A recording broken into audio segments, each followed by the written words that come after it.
The Tale of Dro'Zira, Transcription and Commentary by Sonia Vett. The following is a tale overheard, as told by a Khajiit father to his cub while making camp with one of their caravans.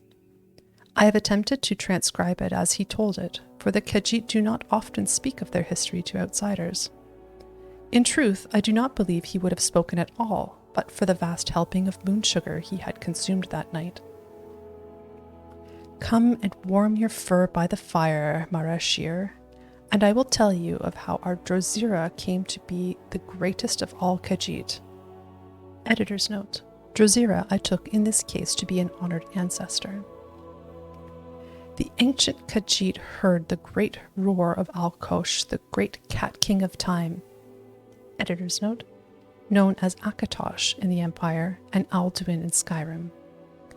And raced to his voice. In 3 days' time they crossed the whole of Tamriel, resting not even for the moon sugar, for such was the speed of the Khajiiti then.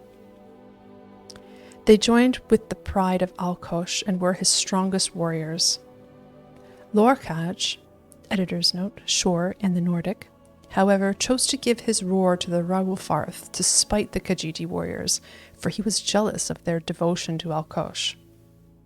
Seeing the ferocity of the Khajiiti warriors, Rawulfarth could not bring himself to put them to death. Using the roar that Lorkhaj had given him, he spoke to Masr and Secunda to move their fullness in the sky. The Khajiiti warriors became Sench, but Lorkhaj stripped from them all reason. When Rawulfarth returned to sink his fangs into the Red Mountain, he called upon his people to aid him. Dro'Zira was the only among the Rojiit who still remembered, and so was the only one who answered the summons.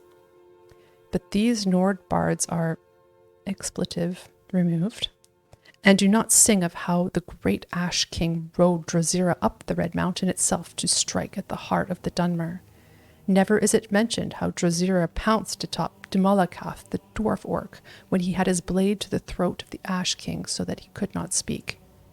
Nor do they sing of how Lorkhaj returned Dro'Zira from the lands of Shegaroth for his bravery and for saving the Ash King. So when you find a bard who speaks ill of the Khajiit, you be sure to leave him an iron claw in the back to remind him who saved Skyrim. As for the rest of the Rojiit, they grew small and lost their cunning altogether, which is why you should not hesitate to strike them down when they approach the wagons. So it was told by my father, and so I tell it now to you. Now be a good cub and go fetch me some more moon sugar for these sweet cakes. Much of the tale seemed to me little more than a boast, but certain facts do seem to line up with what we believe is the truth behind the legends.